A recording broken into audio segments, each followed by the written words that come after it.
Hello everyone, তো আজকে আমাদের সুন্দরবন থেকে বাড়ি ফিরে যাওয়ার দিন। তো আমরা তাই রেডি হয়ে ফার্স্টে লঞ্চে চলে এসেছিলাম। আর আমাদেরকে রুমেই ব্রেকফাস্ট দিয়ে দিয়েছিল ডিম সিদ্ধ, পাউরুটি, মোয়া আর কলা। তো আমাদের ট্রেন হলো দুপুরবেলায়, আমরা ওই 3টে নাগাদ ট্রেন ধরবো। তো তাই জন্য আজকে আমাদের সারা দিনটা সকাল থেকে লঞ্চে ঘোরাবে। আজকে আমাদের খাড়িতে নিয়ে যাবে। তো আমরা তাই লঞ্চে উঠে রেডি হয়ে বসে পড়লাম, কারণ যদি বাঘের দেখা পাওয়া যায়।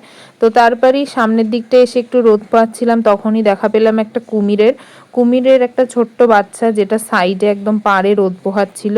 বাঘের দেখা তো পেলাম না, কিন্তু অনেক ছোট ছোট কুমির, তারপর অনেক রকমের সুন্দর সুন্দর পাখি, কয়েকটা বুনো শুয়োর, বাদর, এই সমস্ত ঠিক দেখতে পেয়েছিলাম।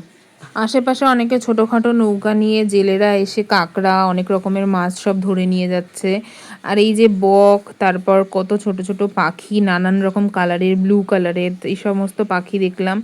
আর জায়গাটা খুবই সুন্দর, মনোরম প্রাকৃতিক পরিবেশ, হেবি সুন্দর লাগবে। যারা কখনো যাওনি তারা একবার ঘুরে দেখে আসতে পারো। খাড়ি থেকে ঘুরে রিটার্ন আসার সময় আমাদের লঞ্চটা একটু চড়ে আটকে গেছিলো, কারণ আমরা যখন বেরিয়েছিলাম সেই টাইমটাই ছিল ভাটা, আর জোয়ার আসতে একটু টাইম লাগতো, তাই লঞ্চটা চড়ে আটকিয়ে গেছিলো।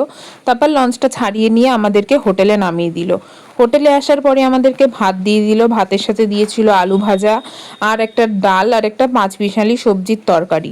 তো তারপর খাওয়া দাওয়ার পরে দিয়ে দিল কাতলা মাছ দিয়ে ভাত খাওয়ার পরেই একটা নতুন মাছ দিল, যেটা আমি জীবনেও খাইনি, যেটার নাম হলো পায়রা চাদা মাছ। তো এই মাছের টেস্টটা তো আমার একটুও ভালো লাগেনি, একটু মুখে দিতেই আমি মাকে পুরো মাছটা দিয়ে দিই।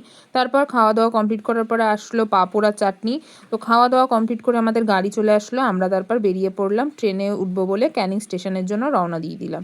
টাটা, দেখা হচ্ছে নেক্সট মিনি ব্লগে।